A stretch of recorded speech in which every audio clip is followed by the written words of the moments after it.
अस्सलामु अलैकुम व रहमतुल्लाहि व बरकातुहू। मोअज़्ज़िज़ हाज़िरीन इकराम, बुज़ुर्गान क़ौम और मिल्लत, मेरी इज़्ज़तदार माँ और बहनों, गयूर नौजवान साथियों, नशीन पर तशरीफ फरमा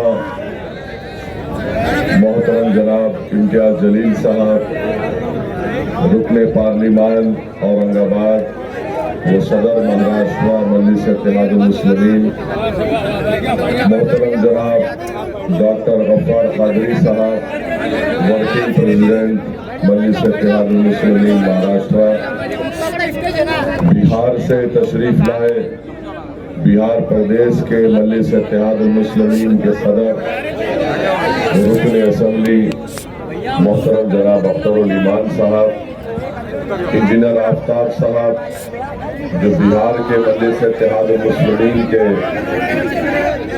मोतमद उमूमी है, मजलिस इत्तेहादुल मुस्लिमीन के औरंगाबाद के शहर ज़िले के शहर का सदर, साबिक़ा अराकीन बल्दिया, सुदूर मोतमदीन और अराकीन, मैं सबसे पहले आप तमाम का शुक्रिया अदा करता हूँ कि आपने अपना कीमती वक्त निकाल कर आज के इस मजलिस इत्तेहादुल मुस्लिमीन के इंतखाबी जलसे में शिरकत की। मेरे अजीज दोस्तों और बुजुर्गों, मैं जब बिहार में इंतखाबी मुहिम के लिए गया था, मेरे भाई मोहतरम जनाब अख्तरुल ईमान के लिए, तो अख्तरुल ईमान साहब की तकारीर बड़े ही बसीरत अफरोज होती है और अख्तरुल ईमान साहब की तकारीर में वो हमेशा एक शेर अपनी तकरीर के शुरुआत में कहते थे या तकरीर के अख्ताम पर कहते थे। मैंने अख्तर भाई से कहा ज़रा वो शेर लिख कर दे दीजिए, तो मैं अपनी तकरीर का आगाज़ उस शेर से करता हूँ और शायद आपको समझ में भी आ जाएगा कि फूल नफरत का हम महाराष्ट्र के चमन में खिलने नहीं देंगे। फूल नफरत का महाराष्ट्र का फूल नफरत का हम महाराष्ट्र के चमन में खिलने नहीं देंगे। फूल निशान किसका है? मित्रों का है ना। नान खालिया नहीं खा के आए शायद, बड़ा गर्मी दिखाओ प्यारे।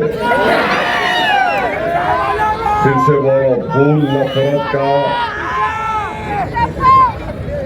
अपने महाराष्ट्र के चमन में खिलने नहीं देंगे। तीर अदावत का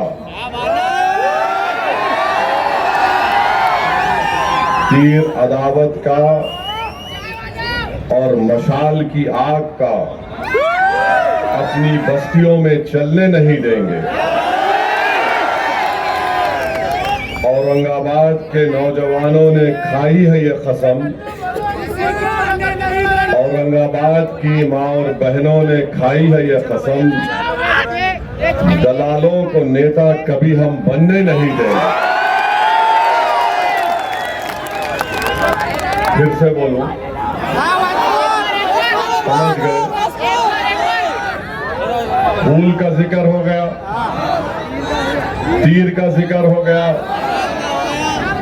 मशाल की आग का जिक्र हो गया, औरंगाबाद के गयूर नौजवानों का, इज्जतदार माँ और बहनों का जिक्र हो गया और दलालों का भी जिक्र हो गया। तो चारों का जिक्र हो गया। जो मेरे अजीज दोस्तों और बुजुर्गों, आपने अभी इम्तियाज जलील साहब से सुना कि महाराष्ट्र के में 48 लोकसभा की सीटें हैं और 48 में से 2 शिवसेना, 2 राष्ट्रवादी, एक चिचा की, एक भतीजे की और एक आदि कांग्रेस। इन 48 में से इन्होंने किसी भी मुस्लिम अक़लियत को टिकट नहीं दिया। अब रहा सवाल नरेंद्र मोदी का,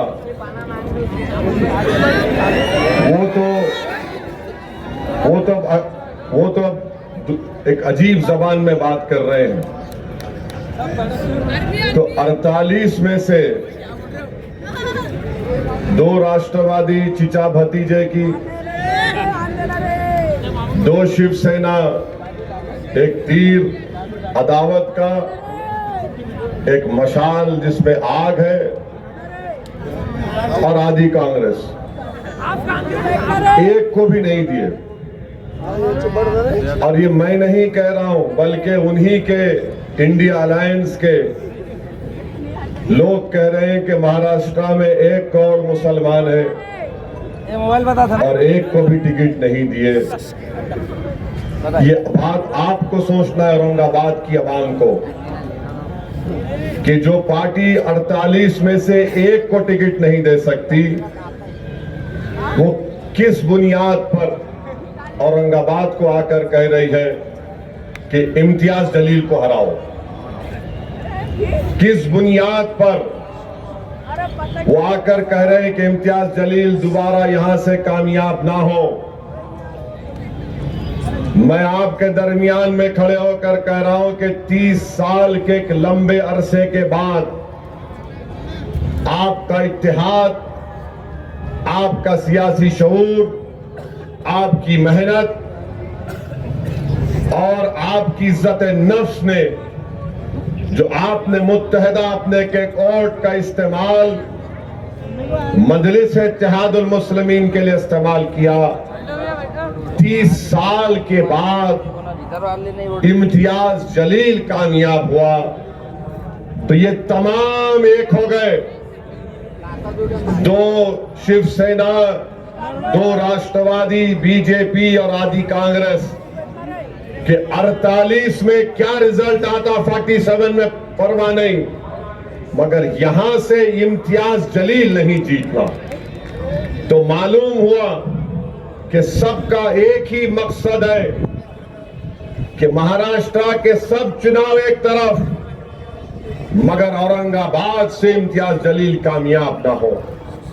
तो मेरी आपसे गुजारिश है कि जब दुश्मन और मुखालिफ ताकतें मुत्तहिद हो चुकी हैं कि आपको कामयाबी से रोका जाए। इम्तियाज जलील एक शख्सियत नहीं है, इम्तियाज जलील एक नाम है, मगर वो इम्तियाज जलील आप तमाम है। आपके हर घर में इम्तियाज जलील है, आपके सामने आपका बेटा इम्तियाज जलील है, आपके सामने हर वो शख्स जो नफरत को मिटाना चाहता है औरंगाबाद से, वो इम्तियाज जलील है। हर वो शख्स जो हिंदू मुस्लिम इत्तेहाद को मजबूत करना चाहता, वो इम्तियाज जलील है। जो दलितों को जुल्म से बचाना चाहता, वो इम्तियाज जलील है। जो दंगरों को उनका मुकाम दिलाना चाहता, वो इम्तियाज जलील है। जो मराठाओं को उनका इंसाफ दिलाना चाहता, वो इम्तियाज जलील है। बताओ, इन औरंगाबाद में इन सब को लेकर चलने वाले का अगर कोई नाम है तो इम्तियाज जलील है। और ये तमाम पार्टियां ये नहीं चाहती कि इम्तियाज जलील कामयाब हो जाए। तो मेरी आपसे गुजारिश है कि इस बार भी 13 मई के दिन आपको अपना एक एक वोट का सही इस्तेमाल करना है। पतंग के निशान पर बटन दबाना है। तीर अदावत का आग जो मशाल में है, इनको शिकस्त देना है। और आपने जो तारीख बनाई थी, उस तारीखी सफर को आपको जारी और सारी रखना है। और चौथी बात यह है कि ये जो शिवसेना का उम्मीदवार क्या कहता था, 30 साल 21 साल एमपी था, कहता था क्या खान या बान, हाँ? खान या बान। आप लोग मुत्तहिद हुए, मुत्तहिद हुए ना आप लोग? आप में इत्तेहाद है? जोर से बोलो, इत्तेहाद है? तो आपका इत्तेहाद जो कल तक खान बान बोलता था कि मैं हिंदुत्व का नेता हूं, पहली कामयाबी आपको ये मिल गई कि 30 साल में कभी ईदगाह क्या थी नहीं मालूम था, तुमने उसको मजबूर कर दिया ईदगाह पर बुलाकर। ईदगाह पर आया नहीं आया? अब आपका सियासी शऊर इतना बढ़ गया कि आप वो जान चुके कि अब औरंगाबाद की आवाम एक बार इत्तेहाद की ताकत को महसूस कर ली। अब वो इम्तियाज जलील को दोबारा कामयाब करेंगे। तो उसने क्या किया? उद्धव ठाकरे ने कहा तू अपनी जबान से बोल। क्या बोल? मस्जिद में जाकर जो नमाज पढ़ते उनका दिल अच्छा रहता। तो आपने कहा दिल तो इम्तियाज को दे चुके। तो उसने कहा कि जो लोग नमाज मस्जिद के पास आके पढ़ के फूकते, बोला ना, पढ़ के फूकते, खैरे मैं अभी यहां पे हिज़्बुल बैतुल कुर्सी पढ़ के फूका हूं। माने आपका इत्तेहाद इतना ताकतवर है। मैं आपके सियासी शऊर को सलाम करता हूं कि जो खान बान कहता था, हिंदुत्व का नेता अपने आप को कहता था, जिसने 21 साल में कभी औरंगाबाद के दलितों के लिए, धनगरों के लिए, मराठाओं के लिए, मुस्लिम अक़लियत के लिए, ईसाइयों के लिए, सिखों के लिए कोई काम नहीं किया, आज वो मजबूर है इसलिए कि खैरे जानता है उसका आखिरी इलेक्शन 2019 में हो गया। अब यहां से सिर्फ वापसी होने वाली है। और जो लोग ये बोल रहे हैं नहीं दिल्ली का इलेक्शन है, हम क्या गिल्ली डंडा खेल रहे थे 5 साल से? दिल्ली का इलेक्शन है। अरे दिल्ली का इलेक्शन में औरंगाबाद से जाना है दिल्ली को। क्या बताओ उद्धव ठाकरे, तुमने ट्रिपल तलाक के कानून की तायीद की नहीं? तायीद की? तुमने CAA कानून की तायीद की? तुमने UAPA कानून की तायीद की? और UAPA का कानून पूरी दुनिया का दहशतगर्दी का सबसे बदतरीन कानून उद्धव ठाकरे ने तायीद की। ट्रिपल तलाक का कानून शिवसेना ने, उद्धव ठाकरे ने तायीद की। और ऐसा कानून जो हमारे मुस्लिम महिलाओं के लिए नाइंसाफी का बाइस बन गया। CAA का कानून तायीद किए। किसने उस कानून को? मोदी के 303 MPओं के सामने खड़े होकर कहा, ए मोदी तेरा यह काला कानून, उसको फाड़ते नहीं मानते इसको। उद्धव ठाकरे ने तायीद की। अच्छा खैरे बोलते मस्जिद की बड़ी तारीफ कर रहा खैरे, तो बोल खैरे, मैं पूरी आवाम की तरफ से बोल रहा हूं, 6 दिसंबर तूने गुनाह किया था या नहीं किया था? बोल बोल खैरे, बोलो उद्धव ठाकरे, बोलो आदित्य ठाकरे, बोलो शरद पवार, बोलो अजीत पवार, बोलो अभी कांग्रेस, बोलो नरेंद्र मोदी। मैं इम्तियाज जलील भारत की पार्लियामेंट में खड़े होकर असदुद्दीन अवैसी ने कहा था, बाबरी मस्जिद जिंदाबाद, बाबरी मस्जिद जिंदाबाद, बाबरी मस्जिद जिंदाबाद। ये फर्क है, ये फर्क है। बोलो मस्जिद के पास आकर बोल रहे, पढ़ के फूकते, नमाज पढ़ लो। मेरे भाई 5 साल में इतना हो गया, आइंदा क्या क्या हो सकता सोचो आप। आइंदा क्या क्या हो सकता है? क्या हो सकता है आइंदा? क्या पड़ेगा? क्या पड़ेगा? मैं नहीं बोल रहा हूं, तुम बोल रहे। ईदगाह पे आ गया, 6 दिसंबर से ईदगाह पे आ गया, ईदगाह से मस्जिद पे आ गया, मस्जिद से नमाजियों पे आ गया, फिर वोरा पढ़ के फूकते। अब आइंदा का कदम क्या है? क्या है?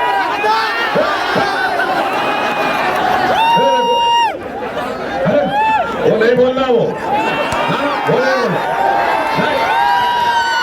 बोलो नहीं। क्या है? क्या है ये? खतरनाक है तुम लोग।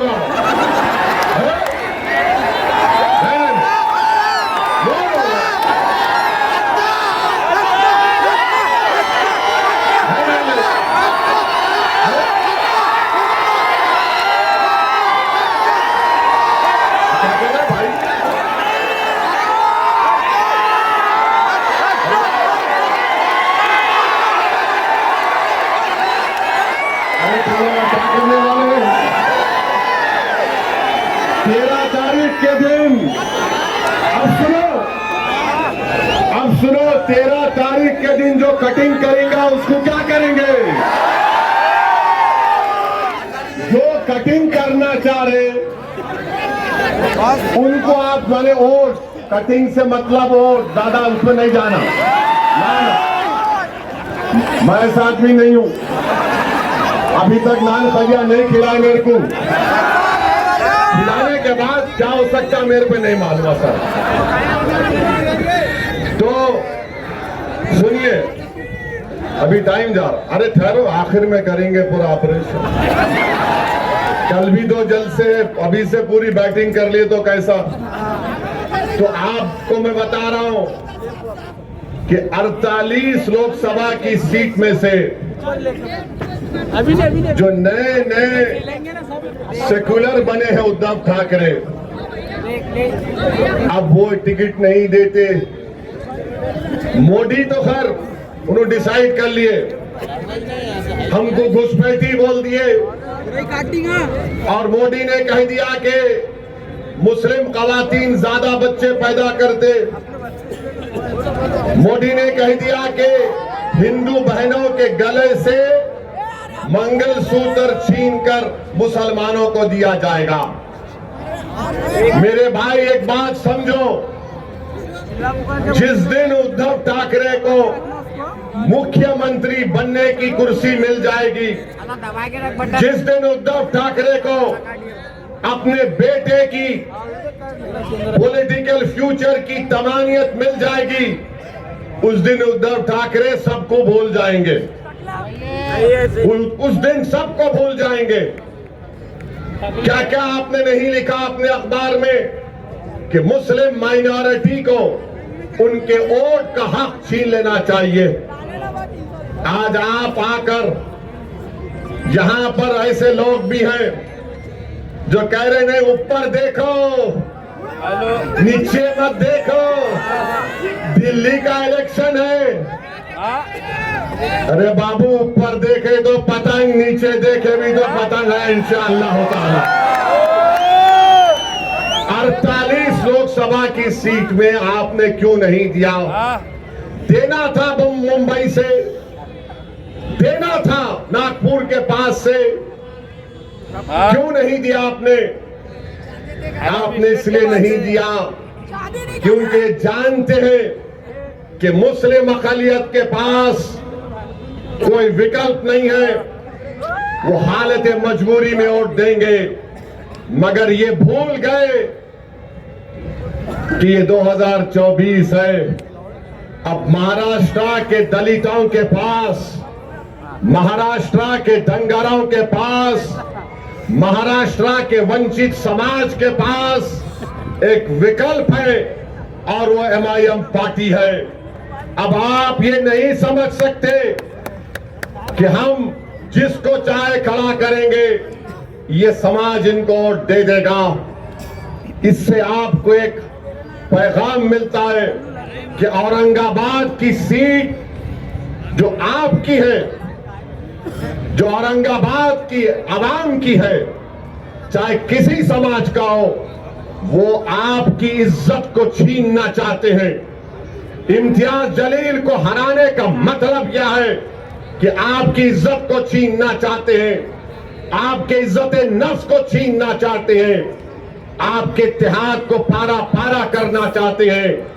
तो मेरे अजीज दोस्तों और बुजुर्गों, इन ताकतों को मौका मत दीजिए। अब वो दूसरा शिवसेना का कैंडिडेट है, क्या नाम उनका? हाँ, नाम है उनका, नाम है, बहुत नाम है उनका।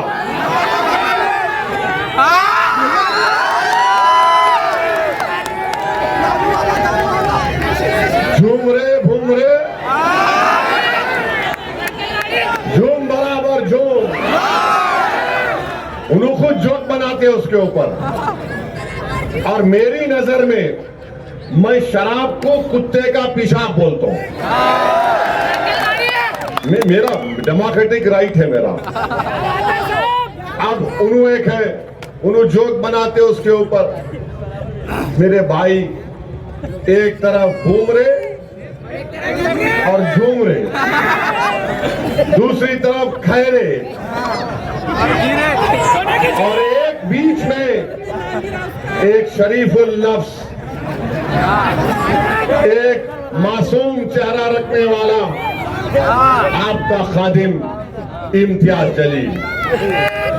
आप तीनों की तस्वीर को सामने रखो, भूमरे, खैरे और इम्तियाज जलील, और आपको पता चल जाएगा कि भाई इन दोनों को देखे तो डर लग रहा, इसको देखे तो अपना लग रहा। तो अपनों का साथ दो, देंगे ना आप लोग? 13 तारीख को पूरा एक होकर साथ देंगे ना आप लोग? और जो लोग कटिंग करने पे आए, मत करो। मैं तुमसे अपील कर रहा हूं, मैं तुम्हारे अच्छे के लिए बोल रहा हूं। तारीख में तुम्हारा नाम खराब हरूफ में लिखा जाएगा। औरंगाबाद की जब सियासी तारीख लिखी जाएगी तो लोग तुम्हारे नाम को इज्जत से नहीं लेंगे। आप एक थे, एक हैं और एक रहेंगे इंशाअल्लाह ताला। लोग बार बार मीडिया के लोग सवाल करते कि भाई आप इंडी अलायंस में क्यों नहीं गए? 3 मर्तबा इम्तियाज जलील ने अवामी तौर पर स्टेटमेंट दे दिया कि हम लोग अगर बातचीत करेंगे तो हम तैयार हैं, मगर ये लोग बातचीत करने को भी तैयार नहीं थे। मैं आपको एक वाकया सुनाता हूं। एयरपोर्ट पर बैठा हुआ था मैं, आज से चंद दिन पहले मेरे बाजू एक बहुत बड़े इंडी अलायंस के नेता एयरपोर्ट पर देखे। मैं एयरपोर्ट की गेट के पास बैठा हुआ था, वो मेरे बाजू आकर बोले, बहुत बड़े नेता उनके, बोले वैसे साहब हाउ आर यू? बोला, बोले कैसे? हमें बोला ये कहां सुबह सुबह बोला बैठूं? बोला साहब एयरपोर्ट जनता का है, पूछना क्या है, बैठो। आप लोग तो जहां नहीं बैठना वहां जाके बैठ गए। बोले क्या मतलब? मेरा शिवसेना के बाजू बैठ गए।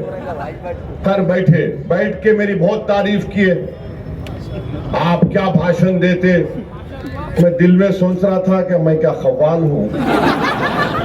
फिर बोले आप पार्लियामेंट में दलाइल के साथ तकरीर करते। फिर बोले आपका नया एमपी बेहतरीन स्पीकर है और आप पर बहरहाल बहुत सी चीजें बोले।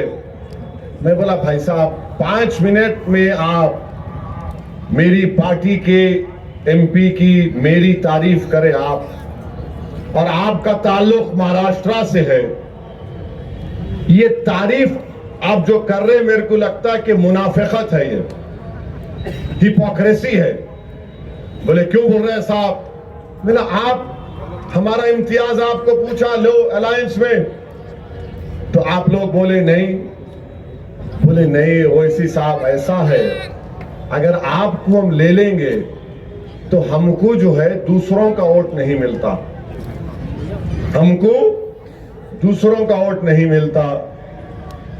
मैं सुन के ताज्जुब कर रहा था इस शख्स को कि अभी बैठकर कह रहा था कि हिंदुस्तान के संविधान को तुम बचा रहे हो, ऐसी तुम बाबा साहेब अम्बेडकर के ख्वाबों को पूरा करने की बात करते, हम तुम्हारी इज्जत करते। मैं सुन रहा था उनकी गुफ्तगू और कह रहे थे कि नहीं वोट नहीं मिलता है, वो फुला हो जाएगा। मुझे भी बड़ी तकलीफ हुई क्योंकि औरंगाबाद में तो इम्तियाज जलील को सबका वोट मिला। इम्तियाज जलील सिर्फ एक समुदाय का नेता तो नहीं है, इम्तियाज जलील को सबने कामयाब किया। खैर वो चले गए, मेरे दिमाग पर एक बोझ सा हो गया। मैं अल्लाह से दुआ कर रहा था कि अल्लाह ये सब बातें मुझे सुनना पड़ता परवरदिगार। उतने में मेरे पीछे से एक खातून और उनका बेटा उठकर आए और उस खातून ने कहा, बेटे असद। मैं एकदम आंख खोला और देखा, बोले बेटे असद मैं तुम्हारी इसकी बातें सुन रही थी और मुझे तकलीफ हुई इसकी बातें सुनने के बाद, मगर मेरे बेटे तुम सच्चाई पर हो और तुम यकीन जानो कि हम सब तुम्हारे साथ हैं। इनकी बातों को लेकर तुम तकलीफ मत उठाओ, तुम जहनी बोझ का शिकार मत हो जाओ। मैंने अपने बेटे से कहा कि अगर मैं मर भी जाऊंगी तो तुम असदुद्दीन ओवैसी का साथ नहीं छोड़ना। मेरे आंख में आंसू आ गए, मैंने कहा कि अगर आप गैर महरम नहीं रहती तो मैं आपके पैरों को छू लेता। तो उस औरत ने कहा, इधर आ बेटे, और मेरे सर पर हाथ रखा। मेरे आंख से भी 2 कतरे आंसू के निकल गए, उस खातून की आंख से बेशुमार आंसू निकलते गए और बार बार मुझसे कहा, मैं इसकी गुफ्तगू सुन रही थी, मेरा कलेजे में दर्द हो रहा था कि मेरे बेटे को बाजू बिठाकर तारीफ भी करके आज वो कह रहे हैं कि तुमको करीब आने नहीं देंगे। मेरे भाई, जब कभी भी मैं औरंगाबाद को आता हूं और दौरे करता हूं, जिनका मेरा उनका कोई रिश्ता नहीं है, जिनको मैं पहचानता भी नहीं, और जब घरों से हमारी मां और बहनें रो रो कर कहती हैं, ऐसा कहती है कि तुम कामयाब हो गए, जब नौजवान कहता है कि भाई कुछ भी हो जाओ हम तुम्हारा साथ नहीं छोड़ेंगे, ज़ईफ लोग बुला बुला कर बोलते कि असदुद्दीन हस्बुनल्लाह निअमल वकील का विर्द करते रहो, तो खुदा की कसम मैं तुम्हारे दरमियान में खड़े होकर कह रहा हूं, मुझे किसी की जरूरत नहीं है, अल्लाह और तुम लोग काफी हो, अल्लाह और तुम लोग काफी हो। ये क्या कर लूंगा इन लोगों के पास जाकर, शायद मुझे शोहरत मिल जाए या कोई मंत्री या पोस्ट मिल जाए, मुझे नहीं चाहिए। मेरे भाई, तुम्हारे दिलों में अल्लाह ने मोहब्बत पैदा की, तुम्हारे आंख में आंसू आ जाते जब मजलिस का जिक्र होता। यही सबसे बड़ी दौलत है, यही सबसे बड़ी दौलत है, यही सबसे बड़ी नेमत है अल्लाह की। मैं फिर से कह रहा हूं, तुम्हारे दरमियान में मैंने अपने घर में भी कहा कि अगर मुझे मौत आ जाए तो मुझे औरंगाबाद के किसी कब्रिस्तान में ले जाकर दफना देना। मुझे औरंगाबाद की जमीन से इतनी मोहब्बत है। मैं जज्बात में लाने को नहीं कह रहा हूं, नहीं मालूम इस जमीन में क्या चीज है कि बहुत यहां पर एक रूहानी सुकून मिलता है। अल्लाह तुम्हारे इस जज्बे को सलामत रखे, डरने और घबराने की जरूरत नहीं है। अल्लाह हमारे साथ है, अल्लाह हमको कामयाब और कामरान करेगा। अरे ये लाख आ जाए, कोशिश कर ले, मुझे यकीन है कि मराठा लोग जो पार्लियामेंट में देख चुके इम्तियाज जलील को कि जिसने मराठाओं के आरक्षण की बात की, धनगर समाज के लोग ये जानते हैं कि इम्तियाज जलील ने बेलौस उनकी राय और इंसाफ की बात की।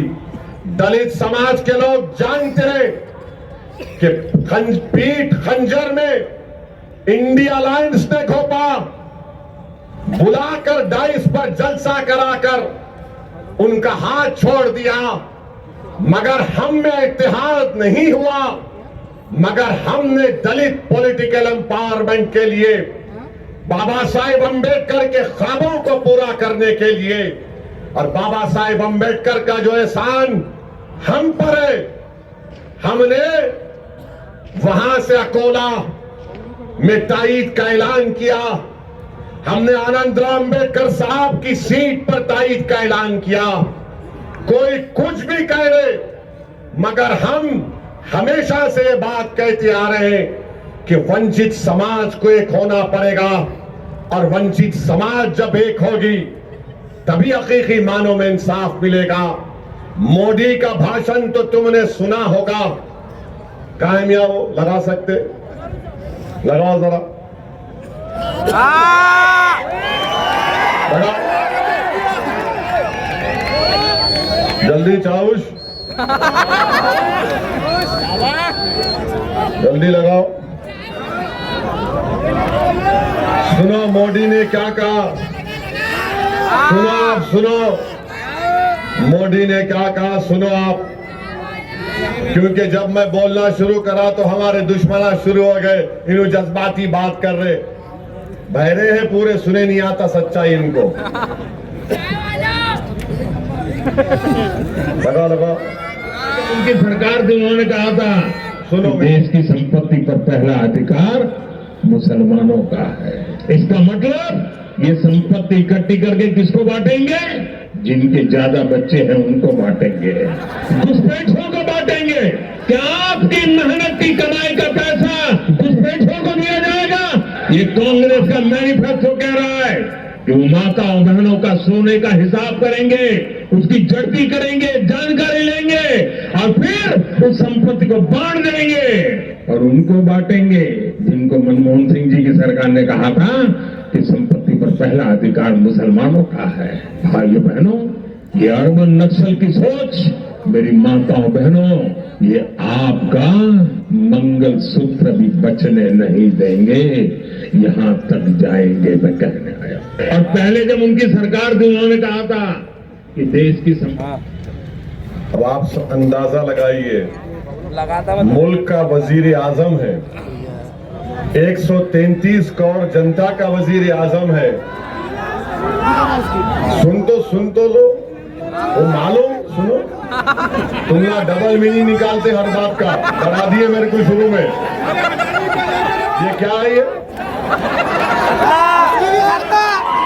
तो सुनिए, एक मुल्क का वजीर आजम भारत की अल्पसंख्यक समाज को घुसपैठी कह रहा है। आप लोग घुसपैठी है? आप लोग घुसपैठी है? हमारी मां और बहनें आप घुसपैठी है? अब जितने घुसपैठी नहीं हाथा उठाओ, दीवार पे बैठने वाले भी उठाओ, दीवार नहीं गिरती, मैं हूं ना। वहां छत पे खड़े रहने वाले उठाओ, डाइस पे बैठने वाले उठाओ। आप लोग घुसपैठी है? हाथा नीचे। हमारी मां और बहनें ज्यादा बच्चे पैदा कर रहे नहीं, झूठ है। तो ये टोटल फर्टिलिटी रेट गिरा है, मुस्लिम बहनों का, बेटियों का TFR गिरा है, मोदी झूठ बोल रहे। अब एक और सवाल पूछूंगा, हाथा उठाना। क्या आपको पसंद है कि किसी हिंदू बहन के गले से मंगलसूत्र उतार कर अपने जेब में रखना? आपको पसंद है? जैसे बोलो, आपको पसंद है? ये मोदी बोल रहे। और अब सुनो, अब जरा हाथ सुनो, हाथों हौरे पे हाथों ठहरो। अब आपको मालूम होगा कि 5 साल में हमारी मां और बहनें बैठी हुई हैं, 5 साल में 19 से 24 के दरमियान में भारत की महिलाओं ने, ये पॉइंट जरा मीडिया नहीं कैरी करेगा, आप लोग इसको वायरल करेंगे ना, करना। ये पॉइंट मीडिया डरता जरा मोदी से, हम उनके बाप से नहीं डरने वाले। तो 5 साल में भारत की महिलाओं ने, रिजर्व बैंक ऑफ इंडिया का डेटा है कि 1 लाख करोड़ रुपए का सोना गिरवी रखाकर पैसे लिए। 1 लाख करोड़। आप बताइए मोदी, चाय वाला ये महिलाओं से मोहब्बत है आपकी? भिखारी है वो, भिखारी। 1 लाख करोड़ अगर कोई महिला, कोई खातून जेवर अगर गिरवी रखाती है तो उसके कलेजे पर, दिल पर पत्थर रखकर रखाती है, क्योंकि एक तो या तो उसकी मां की या खानदान की निशानी होती, दूसरा वो सोना रखते अपनी औलाद की बेटी की शादी के लिए, और जब गिरवी रखाते तो किसी का एक्सीडेंट हो गया, शादी कराना है या बच्चे को बाहर भिजाना है या कहीं फीस देना है, नरेंद्र मोदी 1 लाख करोड़ का सोना गिरवी रखा है महिलाओं ने। मेरे अजीज दोस्तों और बुजुर्गों, मगर मोदी कहते हैं हमको जिहादी। आप लोग जिहादी हैं? जिहादी हैं आप लोग? मेरे को तो दिन रात बोलते रहते, मगर आवाम को गाली देना एक देश का वजीर आजम है। आप बताइए मेरे अजीज दोस्तों और बुजुर्गों, क्या मुल्क का हाल नरेंद्र मोदी कर दिए? आप बताइए, कल अगर CAA NPR NRC होगा तो क्या उद्धव ठाकरे आकर ठहरेंगे औरंगाबाद में? अगर CAA NPR NRC होगा तो उसके माने क्या है कि अगर डॉक्टर गफ्फार कादरी, हमारे इम्तियाज जलील और हमारा ये दलित नेता बाउडो,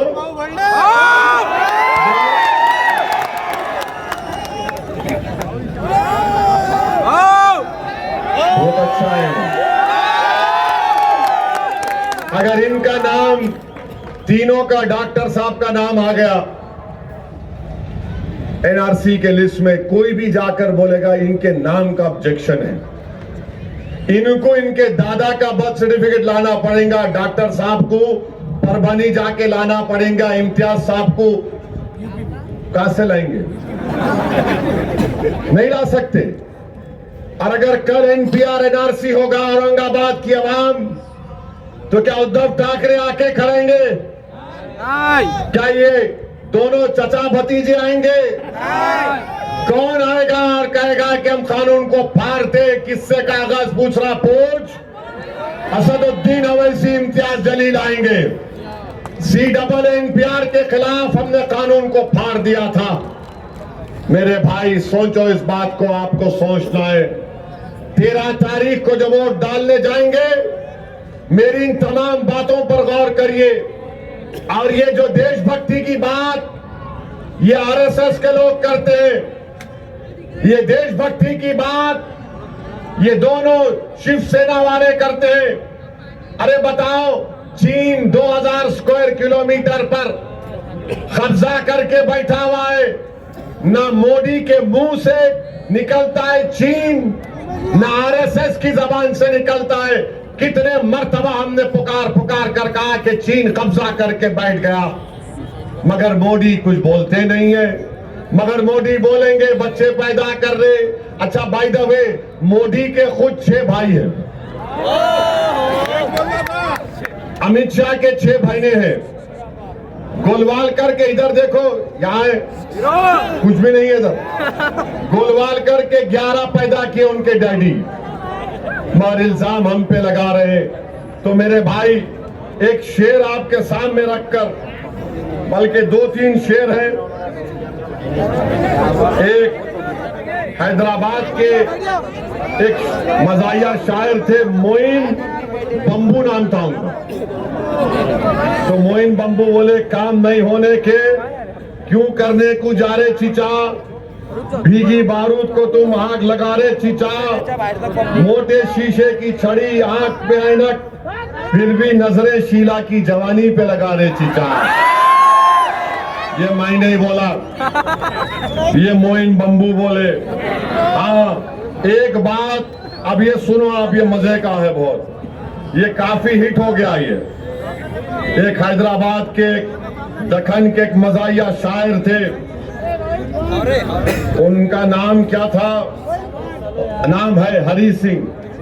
अब समझ जाना किसको बोल रहा हूं मैं, मेरा साथ देना। अम्मा बाबा को भूल गया हो रे,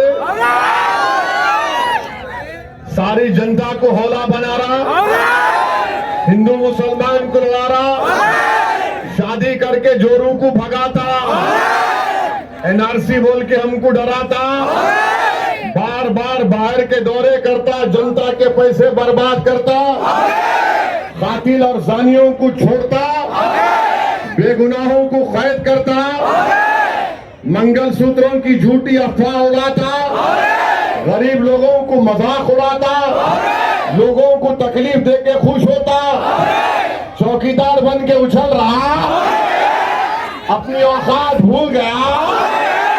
अब आप 13 तारीख को मेरे को आके नहीं बोलना पड़ेगा अरे हो रे कहाँ है रे। तो आप लोग सब 13 तारीख को औरंगाबाद की फिजाओं में क्या नजर आएगा? औरंगाबाद की फिजाओं में क्या नजर आएगा? औरंगाबाद की फिजाओं में क्या नजर आएगा? कौन जीतेगा? जीतने वाले का नाम क्या होगा? जोर से बोलो, जोर से बोलो, औरंगाबाद जिंदाबाद, औरंगाबाद जिंदाबाद। अब आप डाल के खींचना, कैसा खींचेंगे?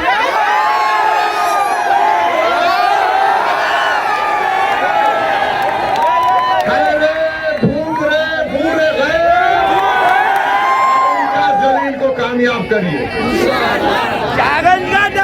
ये कोई इम्तियाज जलील साहब का रिकॉर्ड है, रिपोर्ट कार्ड है, खैरे तो नहीं पढ़ सकते मेरे को मालूम, भूमरे भी नहीं पढ़ेंगे, ये पूरा रिकॉर्ड है। देखिए 5 साल में 1.5 साल तो कोविड था, इम्तियाज साहब के ये रिपोर्ट कार्ड है, इसका जरूर मुताला करिए और इंशाल्लाह कल 2 जलसे कहाँ पे है? वालुज में इंशाल्लाह शाम में 5 बजे और रेलवे स्टेशन मोइनुल स्कूल के ऊपर रात में 7 बजे से शुरू होगा इंशाल्लाह। सब एक शेर उन्नो, एक शेर।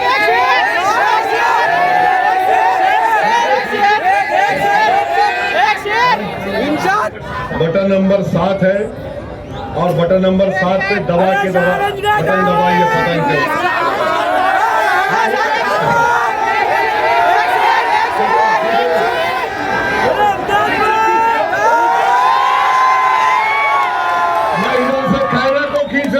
घूम रहे को खींच रहे, अभी मोदी को भी खींच रहे। अरे शागज का टावर, अरे अभी ना निकले है वहां से सिर्फ एक ही मुस्लिम एमपी चुनकर आया, वो आपका बेटा, आपका भाई, आपका दोस्त इम्तियाज जलील चुनकर आया। 2014 में बोलते थे आएगा ही नहीं,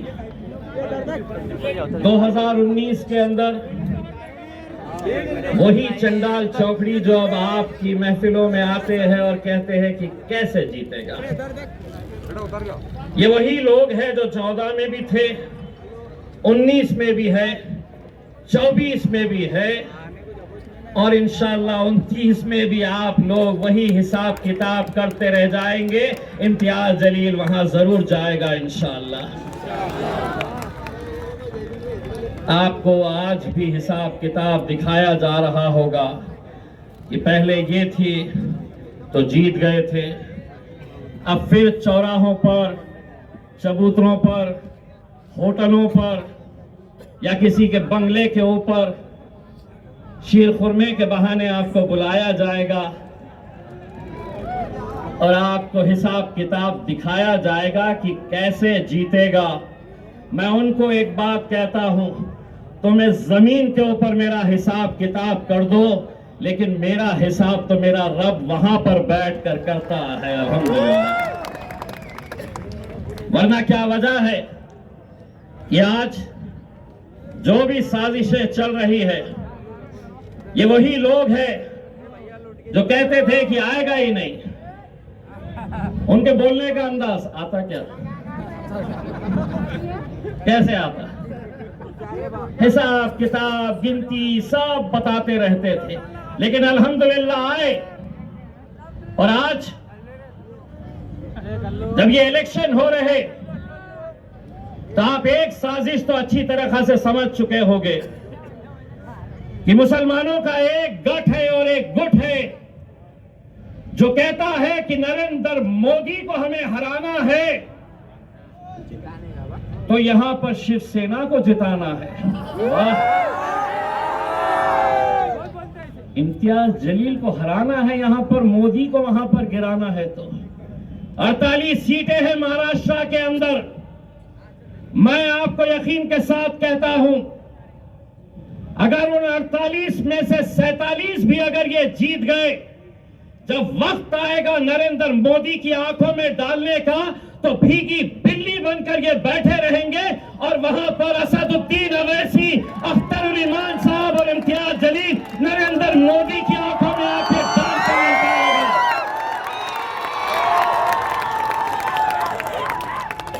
बड़े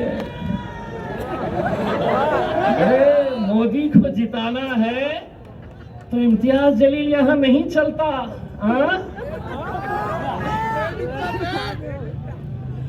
ये आपकी यही गुलामगिरी, यही चाटुगिरी, यही तलवे चाटने की वजह से आज इस मुल्क से आपकी क़यादत खत्म हो चुकी है।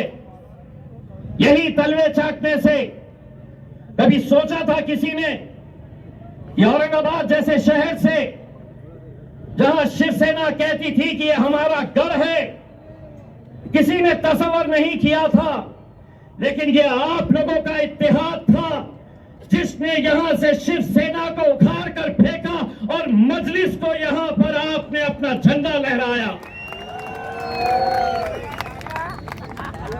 अब तो कैसे कैसे आ गए